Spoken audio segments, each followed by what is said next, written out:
রাজ্যের পুলিশ যে তদন্তের কবর খুলেছে, সিবিআই তাতে মাটি চাপা দিয়েছে, যৌথভাবে চাপা দিয়েছে। যদি তদন্ত হয়, আমি আজও বলছি অপরাধীরা ঘুরে ফিরে বেড়াচ্ছে, আজও বলছি অপরাধীদের আড়াল করার চেষ্টা করেছে দুটো সরকার মিলে যৌথভাবে। এই রাজ্যের তৃণমূল আর বিজেপি সব এক। সিবিআই সব জানে, সিবিআই সব পারে, সিবিআইয়ের কাছে সব তথ্য আছে। সঞ্জয় রায় গ্রেপ্তার হওয়ার পরেও কেন সেমিনার রুম ভাঙতে গেছিল তৃণমূলের লোকেরা? অপারেশন ধামাচাপা যৌথভাবে করেছে।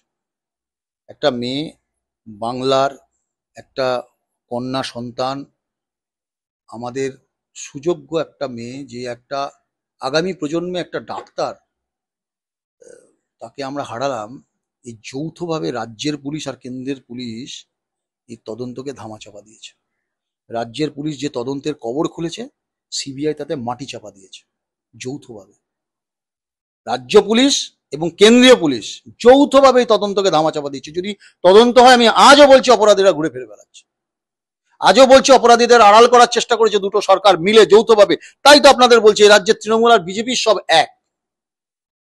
নইলে আরজি করের ঘটনা দিনের আলোর মতো পরিষ্কার। একা সঞ্জয়? আমি বলছি না সঞ্জয় রায় দোষী নয়, সঞ্জয় রায় নিশ্চয়ই দোষী, কিন্তু শুধু সঞ্জয় রায় এই প্রশ্নটা করা যাবে না? এটা আপনার মনে হয় একটা বাচ্চা ছেলেকে বলে দেবে ওখানে কি ঘটনা ঘটেছিল? ছাবলামো হচ্ছে, ইয়ার কি হচ্ছে? পাশাপাশি আজকে তিলোত্তমার মা বাবা বলছেন পানিহাটির তৃণমূল বিধায়ক নির্মল ঘোষ এবং নতুন পুরো চেয়ারম্যান সোমনাথ দেরা মেয়ের মৃত্যুর পর 4 দিন ধরে মুখ বন্ধ রাখতে বলেছিল, এক প্রকার বাড়ি গিয়ে ঘিরে রাখতে হয়েছিল বলে দাবি করছেন। তারপরে পুরস্কার পেয়েছে, চেয়ারম্যান হয়ে গেছে। তাদের আশা তারা হাইকোর্টে গিয়ে সুবিচার পাবে। তাই তো বলছি যে তদন্ত সিবিআই পারে না তদন্ত করতে। আপনার মনে হয় এত এক্সপার্ট টিম?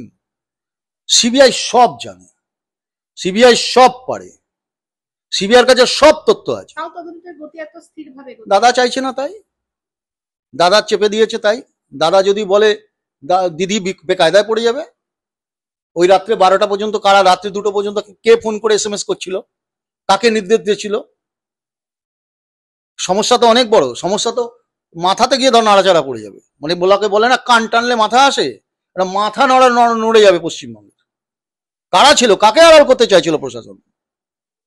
সিপিকে ইন্টারভেন করতে হলো কেন অত রাত্রে? কি বিষয়টা কি? কেন আত্মহত্যার তত্ত্ব খাড়া করেছিল? কে বলেছিল? কোন ডাক্তার বলেছিল তার পরিবারকে যে আত্মহত্যা করেছে? তাকে কেন জিজ্ঞাসাবাদের আওতায় আনা হবে না? সেদিন সেমিনার রুমে কেন ভাঙতে গিয়েছিল? সঞ্জয় রায় গ্রেপ্তার হওয়ার পরেও কেন সেমিনার রুম ভাঙতে গেছিল তৃণমূলের লোকেরা?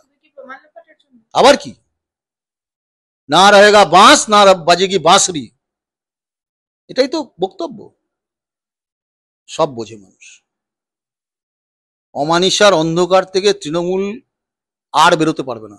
তৃণমূল যে পাপ করেছে, বাংলার মানুষ মুখিয়ে আছে তৃণমূলের এই অপশাসনের বিরুদ্ধে। যদি আজকে এই রাজ্যে বিজেপি বাদে অন্য কোনো বিরোধী দল থাকতো, আমরা থাকতাম, ঘুম ছুটে যেত তৃণমূলের।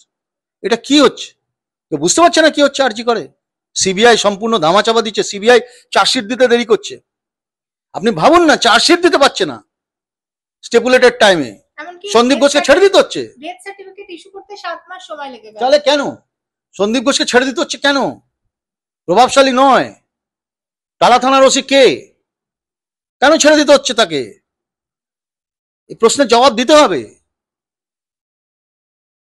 আপনি ভাবুন যে রাউস এভিনিউ কোর্টের একজন শুধু অনুবাদক পাওয়া গেল না বলে অনুব্রত বাবু ড্যাং ড্যাং করে এবার দুর্গাপুজোয় হয়তো পুজো উদ্বোধন করবে।